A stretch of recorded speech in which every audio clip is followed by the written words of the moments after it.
Assalamualaikum warahmatullahi wabarakatuh. Selamat Waalaikumsalam siang, warahmatullahi wabarakatuh. salam sehat.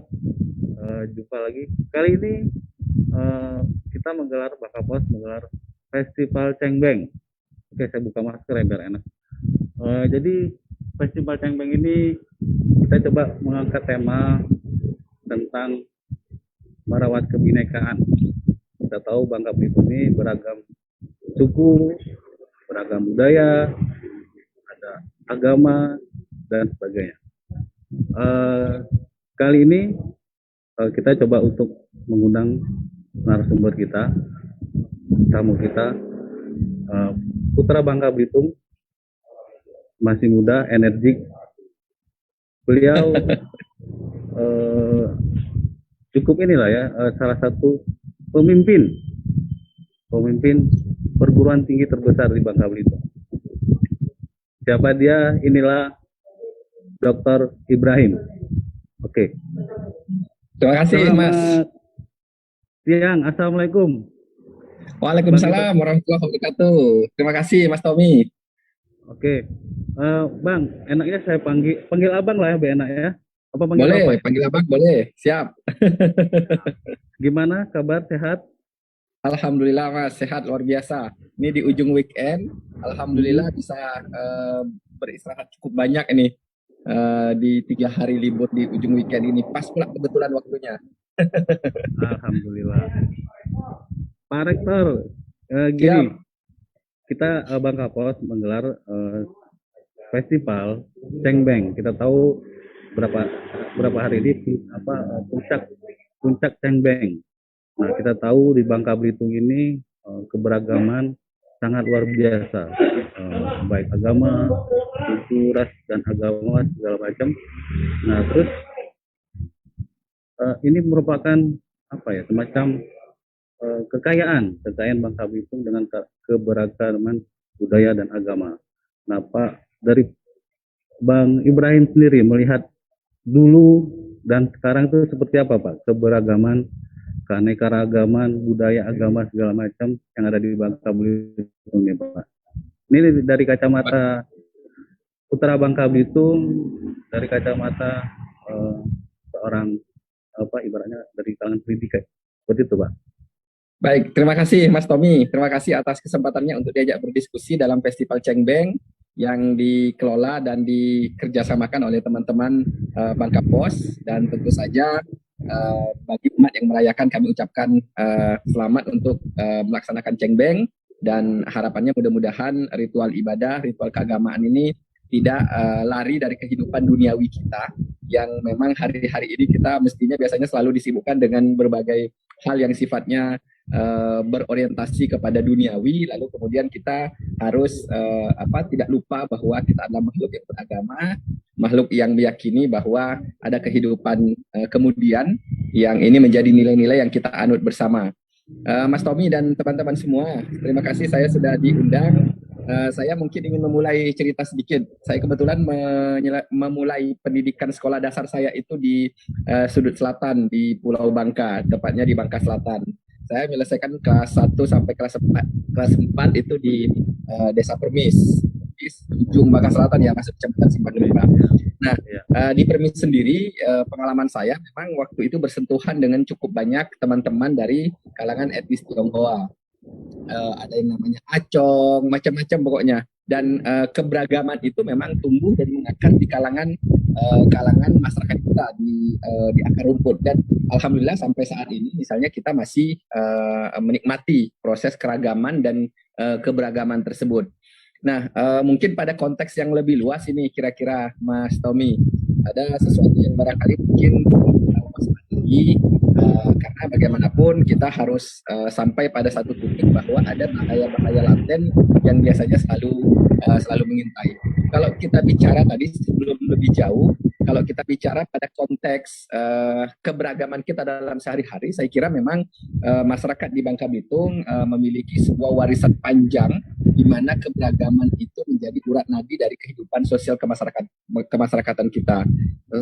Meskipun saya melihat bahwa ada perbedaan level ketika bicara elit misalnya dan ketika bicara akar rumput. Nah, saya tertarik untuk membicarakan bagaimana dinamika kehidupan masyarakat kita di akar rumput yang selama ini warisannya ada warisan kemajemukan dan pluralisme. Dan ini saya kira kalau kita perhatikan menjadi warisan luhur para tokoh bangsa kita yang sejak dulu memang mengenal Bangka Belitung ini sebagai tantangan.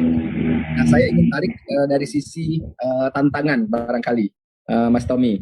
Tantangan yang kita hadapi sebenarnya sekarang, kalau kita lihat secara nasional ya Mas ya, bukan hanya lokus di Bangka Belitung, problem kebangsaan kita itu kan bertumbuh pada 3 aspek kalau saya perhatikan. Yang pertama ada politisasi identitas. Saya melihat ada politisasi identitas, kepentingannya adalah antara lain kepentingan politik, antara lain adalah kepentingan ekonomi, dan antara lain adalah kepentingan oligarki. Satu kelompok, baik itu untuk kepentingan ekonomi maupun kepentingan kelas-kelas sosial.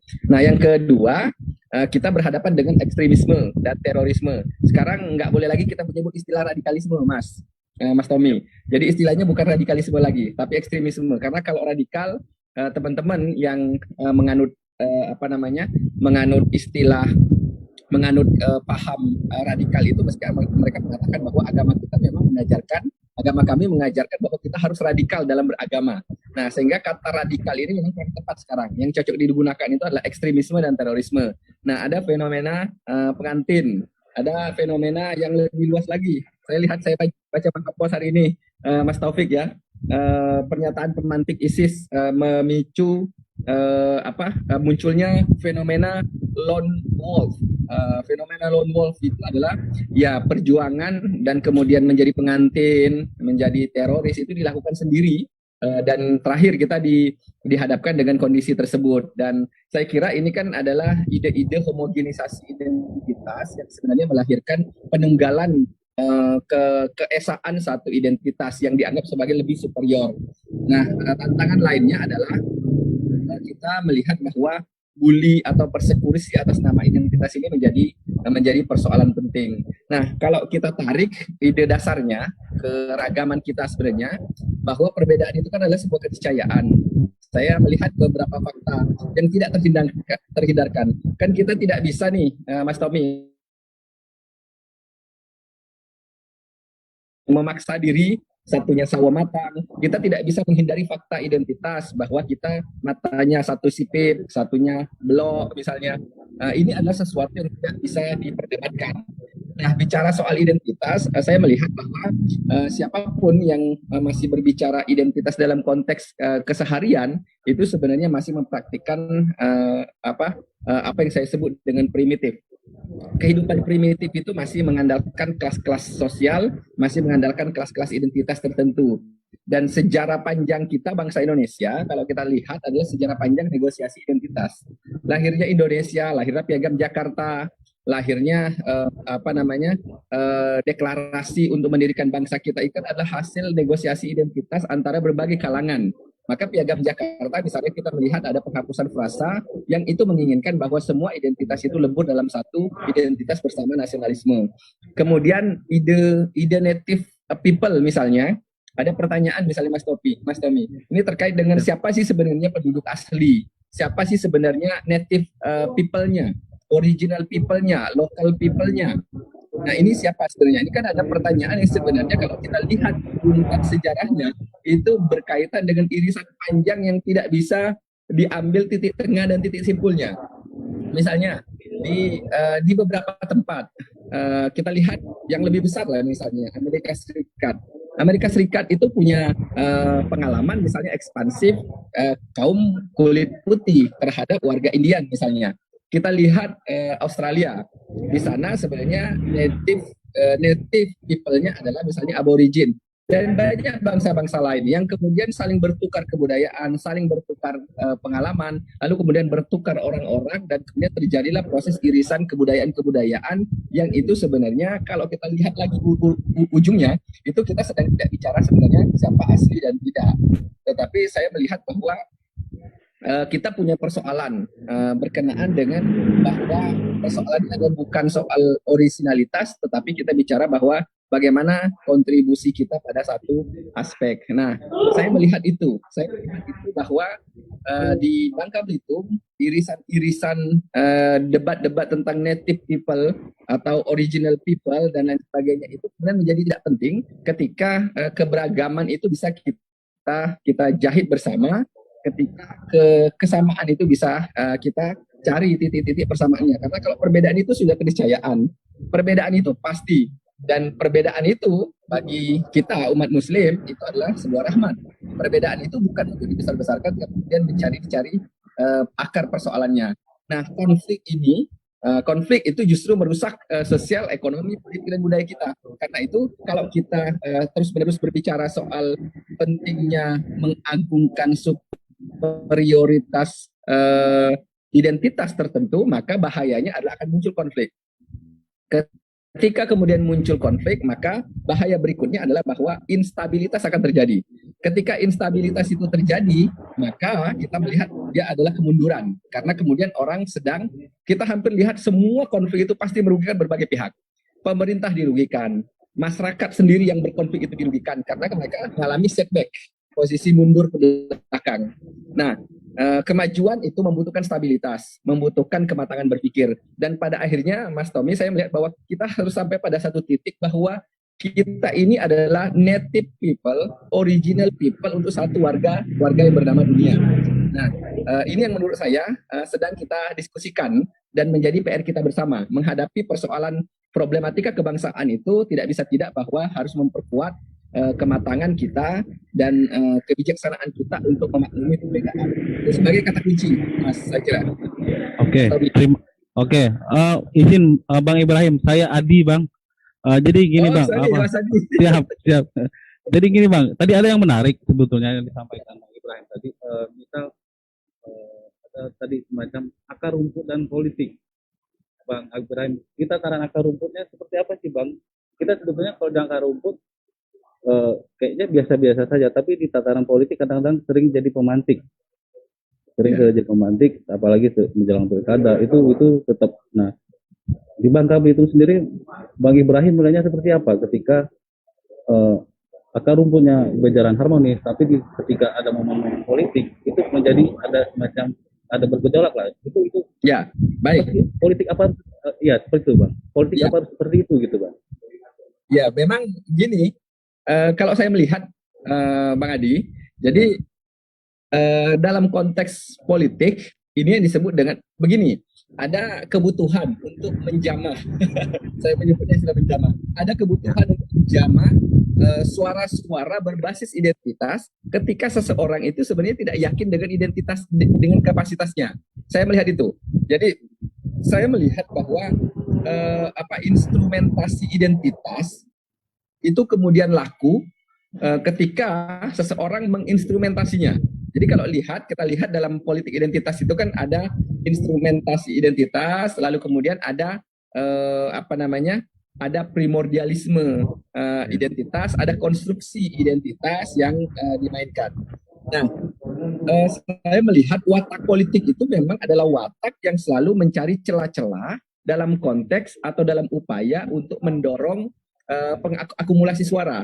Nah, pada titik ini, Mas Adi, harus ada konsistensi. Kalau kita sepakat bahwa identitas itu menjadi tidak penting, maka harus ada kita kesepakatan bahwa yang menjadi persoalan penting itu adalah soal kapasitas, soal gagasan, dan soal kinerja dalam dunia politik.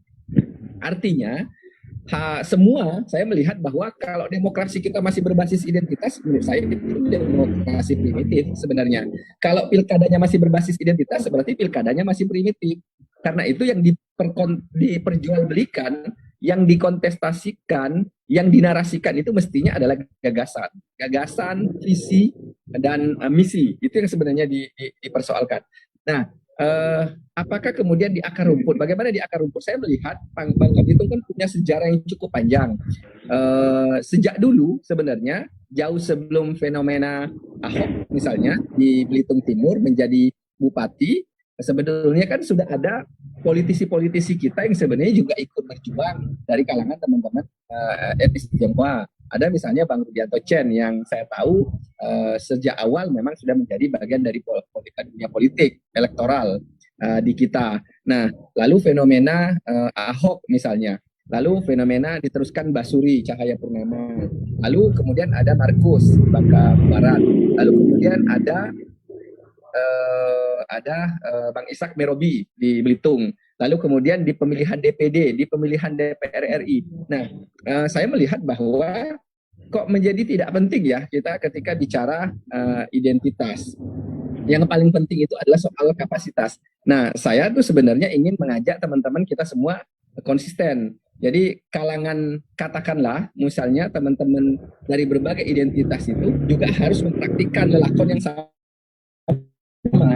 Jadi bahwa itu menjadi tidak penting. Kami beberapa bulan terakhir ini memang sedang studi juga bagaimana teman-teman di akar rumput, kalangan Tionghoa di akar rumput memaknai bagaimana sebenarnya keragaman itu terjadi dan bagaimana dalam konteks hubungan relasi sosial antara satu dengan yang lain. Saya melihat bahwa di kalangan akar rumput itu boleh disebut tidak ada persoalan, tetapi kemudian politisasi itu menyebabkan di kalangan elit seakan-akan ada pengelompokan. Sebetulnya itu alamiah terjadi, Bang Adi. Itu alamiah terjadi di hampir semua kalangan kelompok etnisitas dan lain sebagainya.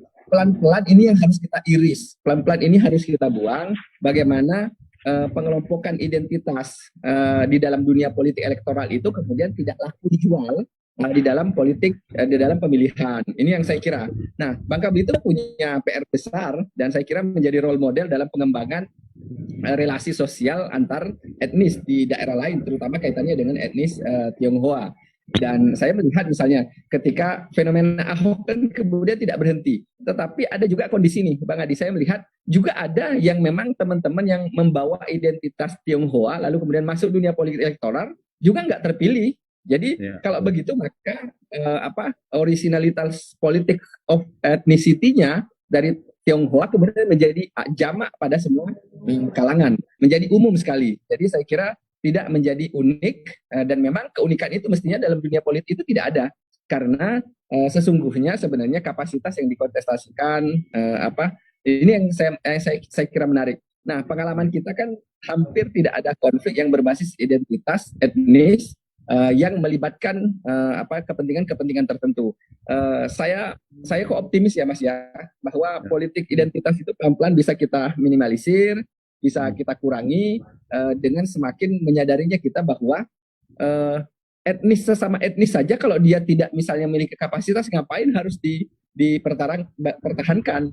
Ini bukan soal etnis Tionghoa non Tionghoa, ini bukan soal Melayu atau bukan, tapi ini adalah soal siapa yang memiliki kecakapan untuk memimpin. Pada akhirnya akan sampai pada titik sana.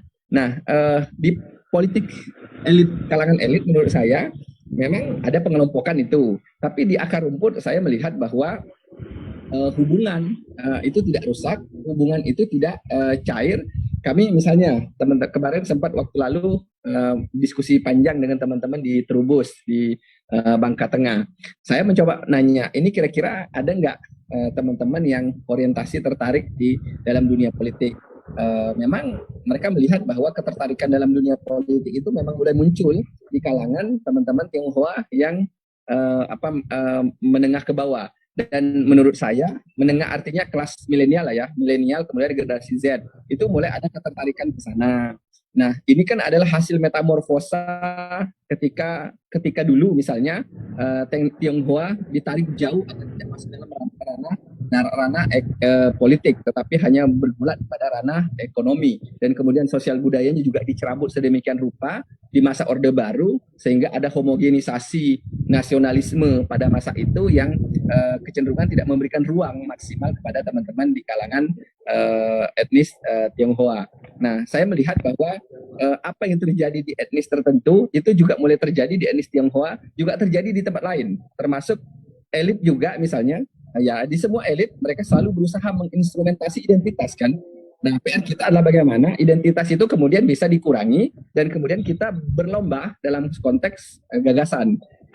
Saya melihat demikian ya, tidak kemudian fenomena politik itu kemudian merusak hubungan satu sama lain. Di kampung-kampung biasa saja hubungan relasi teman-teman yang di kampung-kampung menurut saya itu biasa saja. Nggak ada yang rusak, nggak ada yang terganggu bahwa yang terpilih adalah Tong, yang terpilih adalah Fang, itu apa menurut saya masih masih sesuatu pada tataran perubahan transisi demokrasi. Mungkin itu Oke, Mas Bang, Adi. izin. Izin saya potong. Bang, ini sebetulnya tugas parpol sejauh mana sih untuk memberi apa perlahan untuk mengurangi atau minimalisir lah politik identitas sehingga betul pertarungan politik benar konsep dan kita berkaitan dengan identitas. Sebenarnya tugas parpol seperti itu, Bang, atau gimana? Iya, betul. Jadi gini, sebenarnya nggak juga, bukan tugas parpol juga sebenarnya Mas Adi. Kalau menurut saya juga ini adalah tugas kita bersama sebenarnya. Saya ingin sebenarnya mengajak begini. Saya ingin mengajak semua kalangan untuk konsisten dan komitmen bahwa politisasi identitas itu sesungguhnya melemahkan dimensi kita. Jadi ada dua sebenarnya yang harus dilawan, Mas, kalau dalam konteks politik elektoral. Yang pertama itu adalah modal, yang kedua itu adalah identitas. Dua itu menurut saya menjadi tidak laku ketika kita bicara kualitas kepemimpinan. Jadi kecenderungan selama ini yang punya modal lalu kemudian diutamakan, lalu atau katakanlah dia punya kemampuan. Memang rezim pemilu kita kan masih rezimnya yang berbasis memberi ruang pada siapapun yang memiliki kapasitas modal yang lebih besar, dan implikasinya kemudian yang punya banyak modal kemudian bisa mempengaruhi keputusan dan bahkan bisa merekrut suara cukup banyak. Dan yang kedua adalah identitas. Menurut saya ini adalah PR bersama. Jadi ketika dalam etnis apapun menurut saya PR bersama kita mengikis fenomena identitas itu sebagai salah satu jualan dalam dunia politik. Dan ini saya kira harus konsisten baik pemilih maupun calon. Jadi calon harus konsisten tidak bawa isu identitas, pemilih juga harus konsisten tidak bawa isu identitas, partai politik juga harus bersifat pluralis. Dan saya melihat bahwa dalam dunia politik saya memang melihat ada persoalan di tubuh partai politik kita ketika misalnya memasang orang itu masih karena pertimbangan ada kapasitas background modal dan background identitas di dalamnya. Itu saya kira memang masih ada. Nah, kita butuh waktu ya Mas Adi, kalau ditanya kira-kira berapa periode lagi, saya melihat bahwa setidaknya kita butuh untuk matang berdemokrasi itu ya 2 atau 3 periode lagi, mungkin kita baru bisa matang betul-betul menanggalkan bahwa identitas itu kemudian menjadi tidak penting. Karena saya melihat juga misalnya teori tentang incumbent misalnya itu kan kemudian menjadi tidak menarik. Di sana incumbent terpilih, di sebelah sana incumbent tidak terpilih. Di sana Tionghoa tidak terpilih, di sana Tionghoa terpilih. Jadi saya melihat bahwa masyarakat kita mulai melihat bahwa proses perubahan mindset yang berbasis identitas itu pada kerjaan besar kita bersama. Menurut saya partai politik berperan penting, tapi masyarakat keseharian sebenarnya yang larut dalam keberagaman, yang menikmati kenyamanan hidup dan tumbuh bersama, mencari makan bersama, beraktivitas bersama, itu mestinya mulai menyadari bahwa kok musuh kita dua itu ya dalam dunia politik elektoral ya, identitas yang dibesar-besarkan atau identitas untuk menegasi orang lain. Jangan pilih calon yang di sana karena dia etnis ini. Atau sebaliknya, pilih saya karena kita sesama etnis ini. Nah, itu kan adalah PR besar kita. Jadi identitas itu bisa digunakan untuk menjustifikasi, tetapi seringkali juga digunakan untuk menegasi. Karena itu, baik yang di dalam etnisnya maupun yang di luar etnisnya, menurut saya PR sama-samanya adalah bagaimana mendorong sama-sama mulai perlahan-lahan meninggalkan fenomena itu. Geser tadi dari politik, Pak. Ya. Kita coba bergeser ke keberagamannya dari sisi pendidikan dan ekonomi. Ya. Mas Ibrahim, kita melihat Bang memimpin perguruan tinggi terbesar di Bangka Belitung itu melihat keberagaman dari yang ada di Bangka Belitung dari sisi pendidikan seperti apa, Bang? Melihatnya. Saya sebenarnya masih pertama saya mungkin ingin melihat dari sisi dunia kampus ya Mas ya. Kami di Universitas Bangka Belitung saat ini menerima mahasiswa dari 20 provinsi. Menerima mahasiswa dari 20 provinsi. Kami mungkin jumlahnya sekitar 15% dari total hampir 5.500 mahasiswa yang kami miliki. kami melihat bahwa fenomena datang dan pergi dan kemudian dengan keragaman identitas itu saling dibagi, saling di-sharing satu sama lain, saya melihat itu masih sudah mulai menunjukkan tanda-tanda bahwa keterbukaan masyarakat kita itu menjadi sebuah keniscayaan. Tetapi pemerintah, saya lihat pemerintah masih belum terlalu optimal mendorong pendidikan berbasis berbasis hak. Saya masih melihat kalau kita jalan di kampung-kampung, Mas, saya melihat misalnya masih banyak, ini PR bersama saya kira ya. Seharusnya agama tertentu itu atau kepercayaan tertentu diajar oleh guru yang memang bidang ilmunya adalah sesuai dengan agama atau kepercayaan yang dianut. Nah, ini belum merata, Mas Adi. Betul. Saya melihat misalnya masih ada hanya atas nama karena tidak punya guru, anak-anak yang harusnya belajar agama Konghucu itu kemudian masih dipaksa belajar agama Islam misalnya. Betul masih. Ini menurut saya adalah PR kita bersama. PR kita bersama untuk mendorong pemerataan guru untuk semua agama, semua kepercayaan yang ada di sekolah masing-masing. Terlepas satu orang pun itu harus dilayani. Nah, kami sendiri di Dewan Pendidikan juga menaruh perhatian sebenarnya dengan kondisi ini. Karena setelah pengalaman saya, Mas, di SD dulu teman-teman dari kalangan Tionghoa itu masih ikut belajar bersama-sama dengan kita. Atas nama bahwa tidak dia harus ada pendidikan agama, lalu kemudian tapi karena tidak ada guru, maka kemudian dimasukkan dalam ini. Nah, ternyata hari-hari ini fenomena itu sekalipun sudah mulai berkurang, saya melihat masih ada. Dan ini yang menurut saya masih menjadi tantangan kita ya. Jadi bagaimana mendorong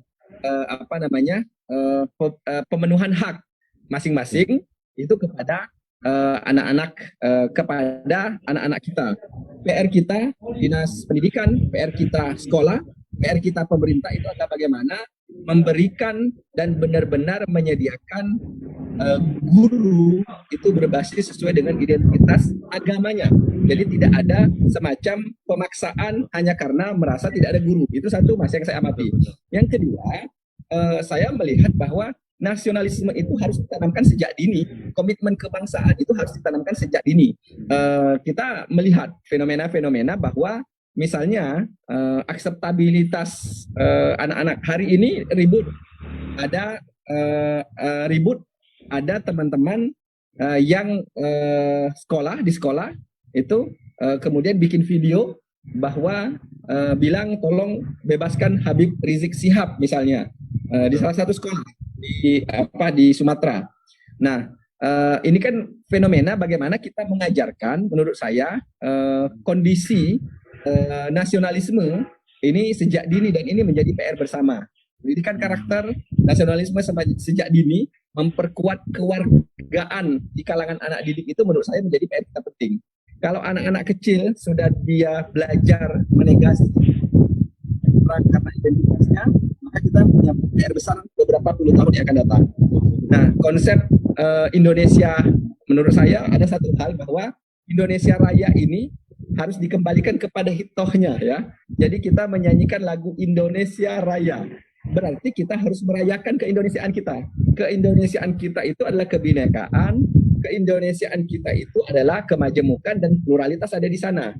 Nah, maka konsep Indonesia Raya itu adalah konsep bersama. Maka merayakan keindonesiaan, mengindonesiakan keragaman kita, ini saya kira harus diawali. Nah, ada bagaimana kemudian menurut saya mendorong semangat Pancasilaistik ya. Saya kembali lagi kepada ideologi. Orang yang sering bertanya, Anda ini kalau Pancasilais berarti tidak agamis. Ini konotasinya sering digabung-gabungkan. Bahwa menurut saya menjadi Pancasilais itu kemudian kita juga bisa agamis. Pancasilais 100%, agamis 100%. Itu tidak diperhadap-hadapkan, bukan opsional. Jadi kalau Anda Pancasilais berarti Anda tidak agamis, atau Anda agamis berarti tidak Pancasilais. Dua-duanya bisa dijalani bersama. Dan bahwa Pancasila itu menurut saya bukan berhala dan bukan agama. Dan karena itu dia adalah nilai, dia adalah tuntunan, dan dia adalah lelakon yang harus dilakukan dalam perilaku kita kehidupan sehari-hari. Menurut saya ada dua PR kalau ditanyakan berkenaan dengan soal bagaimana kondisi pendidikan. Yang pertama bahwa saya melihat pertumbuhan keterbukaan dengan masuknya berbagai identitas, asal provinsi dan lain sebagainya itu mendorong keterbukaan yang lebih luas di kalangan kampus sebenarnya. Tetapi di saat yang bersamaan kita harus mendorong pemerintah pusat, pemerintah provinsi, pemerintah daerah untuk benar-benar memperhatikan keterpenuhan hak untuk belajar agama pada pada satuan-satuan pendidikan sesuai dengan agama dan kepercayaannya. Hari-hari ini Mas Adi, kita masih lihat ada agama yang karena tidak punya gurunya di sana, lalu harus belajar agama tertentu. Yang itu bukan agama dan kepercayaannya. Menurut saya ini berbahaya. Dan ini sebenarnya harus segera diatensi oleh pemerintah. Saya kira begitu. Betul. Itu hal itu terjadi di sekolah anak saya, Pak. Begitu terjadi di sekolah saya, Pak. Jadi saya kadang-kadang serba susah juga, karena ibaratnya kita sebenarnya siapa sih yang tanggung jawab, siapa sih dalam menyediakan guru agama untuk anak-anak yang bukan muslim. Nah, masa sih mereka harus dipaksa ikut agama muslim seperti itu? Iya. Nanti jadi timbul seperti apa nanti? Mudah-mudahan pemerintah mendengar dari Kementerian Agama. Kita harus mendorong bersama itu, Mas Adi. Kita harus mendorong bersama-sama. Karena kalau menurut saya memang harus didorong, walaupun mohon maaf yang mengajar agama Konghucu itu sangat terbatas. Tapi kami alhamdulillah di UPB ada dosen Konghucunya dan kami siapkan kelasnya. Tetapi itu di perguruan tinggi masih mudah lah kita cari. Tapi kalau di SD itu mohon maaf, saya melihat kita di kampung-kampung itu masih seperti itu, dan itu menurut saya melukai nalar kita untuk untuk pemenuhan hak kita. Ini PR bersama, harus kita dorong bersama di sana, Mas Adi. Siap. Mudah-mudahan pihak terkait pemerintah mendengar apa yang disampaikan, Pak. Iya. Siap. Oke, Bang, terakhir yang itu tadi yang dari sisi ekonomi, Pak. Kita ngeliat kan semakin tahun dari sisi ekonomi ke keberagaman, keanekaragaman, terutama dari sektor-sektor ekonomi, sektor-sektor bisnis. Itu seperti apa, Bang?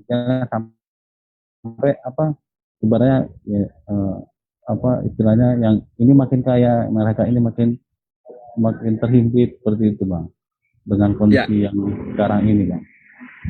Ya, jadi begini, Bang, ini pertanyaan yang saya tunggu sebenarnya. Ya. jadi mungkin saya tidak bicara harga karet lah ya, saya tidak bicara harga saya tidak bicara harga karet, harga lada atau harga apapun yang sedang naik. Tapi gini, dunia kita ini sedang berubah. Dunia kita sedang berubah, batas-batas dan sekat-sekat identitas itu kemudian menjadi lebur. Kita mengenal istilah globalisasi. Kita mengenal istilah lokalisasi. Lokalisasi itu kondisi di mana kearifan lokal bisa kita jahit dengan kepentingan global. Terakhir, setelah kena pandemi COVID, kita mengenal istilah slowbolization. Jadi kalau globalisasi, ada globalisasi, sekarang slowbolization. Semua tiba-tiba menjadi melambat, semua tiba-tiba menjadi slow sekali, kita kira. Nah, ini kan menciptakan kebutuhan bersama. Sebenarnya saya ingin mengutip salah satu pandangannya Wallerstein, bahwa dalam dunia yang sedang berubah, dalam globalitas yang sedang berubah, kita ini semua adalah penumpang yang sama di satu kapal yang bernama bumi. Dan karena itu kita nggak boleh saling menegasi, lempar sana, lempar sini, berkelahi dalam sebuah perahu yang besar itu. Nah, karena kita sama-sama penumpang yang sama. Bumi kita berputar, kita adalah penumpang yang sama di sana. Nah, kalau kita saling gontok-gontokan, lalu kemudian sementara dunia semakin terus berubah, ini akan berdampak pada persoalan kenyamanan dan kehidupan kita pada sehari-hari. Karena itu kita menyatu. Debat menurut saya yang paling penting sekarang adalah bukan soal native people. Menurut saya, Bang, ya, bukan native people atau penduduk asli dalam satu wilayah. Bukan soal itu, tapi menurut saya adalah native digital. Jadi itu sekarang tantangan kita adalah bagaimana kebutuhan. Sekarang kita kan, kalau saya ini generasi milenial ya, Mas Adi juga generasi milenial, mungkin generasi yang lahir kira-kira 1980-an sampai 1995 itu adalah milenial.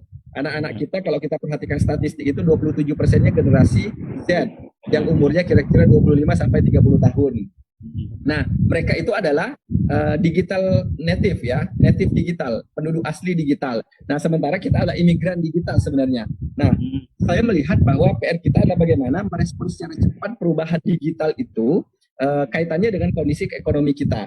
Saya melihat bahwa kalau kita tidak siap menghadapi tantangan digital itu, saya kira kita akan ditinggalkan oleh peradaban. Karena itu yang justru sekarang ini muncul adalah bagaimana kita mengadaptasi teknologi, mengadaptasi media sosial, perkembangan zaman sesuai dengan kondisi kekinian, dan kita menjahitnya bersama-sama.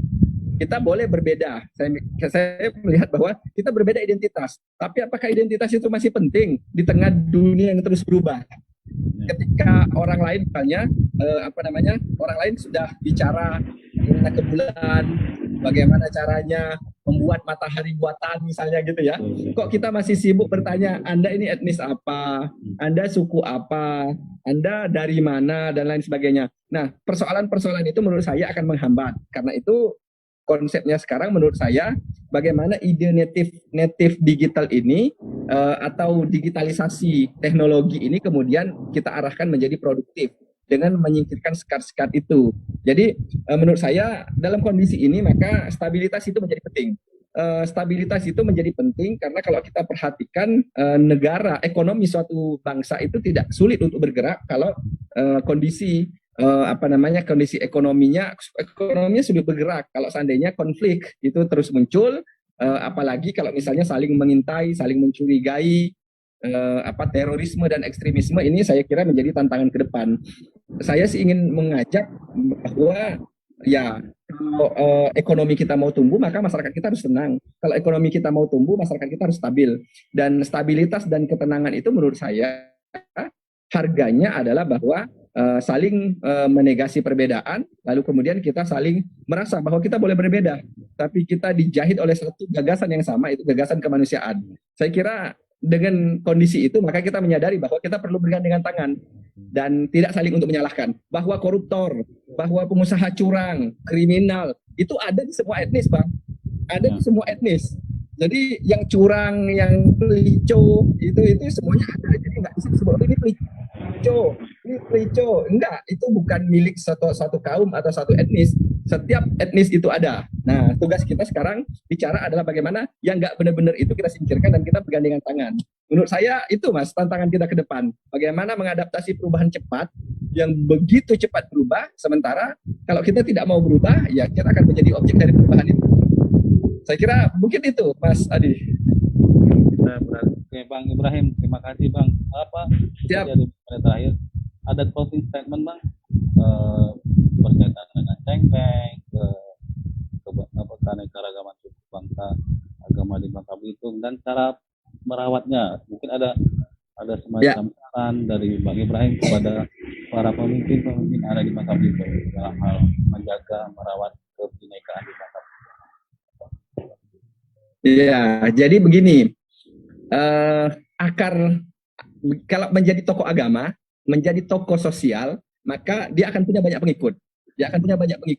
Kata-katanya akan digugu dan ditiru, dan karena itu mereka adalah kaum sadar, kaum yang memiliki influence yang besar. Saya ingin mengajak teman-teman mulai dari elit dulu. Mulai dari elit, mari kita memberikan pembelajaran yang benar, mari kita memberikan contoh yang benar.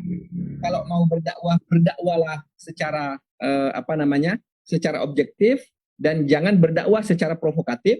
Kalau mau mengajak orang pada kebaikan, tidak perlu harus menjelekkan orang lain. Kalau mau kita bersatu, maka tidak perlu harus homogen.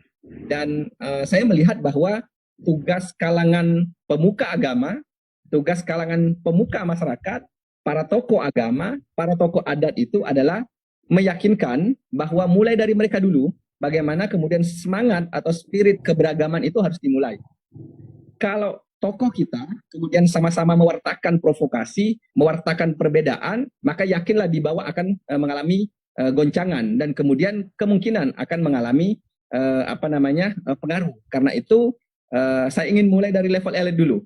Kita harus meyakinkan bahwa kita berpikirnya bahwa keragaman itu menjadi sebuah keniscayaan, harus dimulai dari elit. Kalau elitnya bisa mengajarkan dan mencontohkan keteladanan bagaimana berpikir yang tidak partisan, yang tidak berbasis identitas, saya yakin ke bawah juga akan kuat.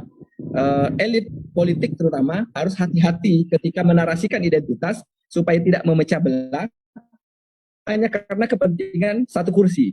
atau hanya karena kepentingan supaya jadi pejabat publik. Saya kira itu tidak bijak, dan karena itu jangan mempolitisasi dan memporak-porandakan bangunan kohesi sosial yang selama ini sudah bagus di Bangka Belitung hanya demi kepentingan suara, hanya demi kepentingan politis jangka pendek. Saya kira terlalu besar pertarungan, terlalu besar resiko, terlalu besar biaya yang harus dikeluarkan, biaya sosial yang harus dikeluarkan ketika kemudian kita hanya karena kepentingan 5 tahunan menggiring-giring masyarakat kita untuk terpecah belah. Sementara Bangka Belitung mozaiknya selama ini sudah sangat baik, kohesi sosial satu sama lain saya kira sudah terbangun dengan nyaris sempurna tanpa pengelompokan identitas yang terlalu berarti di tingkatan akar rumput. Jangan merusak mapping itu, jangan merusak peta itu, dan mari kita pertahankan dan terus memperindahnya. Terima kasih Mas Adi. Oke, baik Bang Ibrahim, mantap. Terima Terima kasih kasih. Bang Ibrahim atas waktunya. Terima Sudah kasih Mas. gabung dengan kami. Oke, para netizen, Festival Cengbeng Bangka Pos kali ini tidak hanya berhenti di sini. Nanti kita ada live lagi jam 16.30. Terus malam nanti Siap. ada Kapolda Dandim, dan besok masih ada lagi. Seperti itu, Bang. Jadi besok mungkin kita jam 5 atau jam 6 kita sudah mulai live dari makam Sentosa. Mungkin begitu. Oke, terima kasih. Terima kasih Bang Ibrahim ya. Terima kasih Mas Adi. Terima kasih Bangka Para- Pos, Mas Taufik juga. Terima kasih semuanya. Siap, terima kasih. Yuk, terima kasih. Siap. Para netizen. Ya. Saya akhiri. Oke, Mas. Assalamualaikum warahmatullahi wabarakatuh. Waalaikumsalam warahmatullahi wabarakatuh.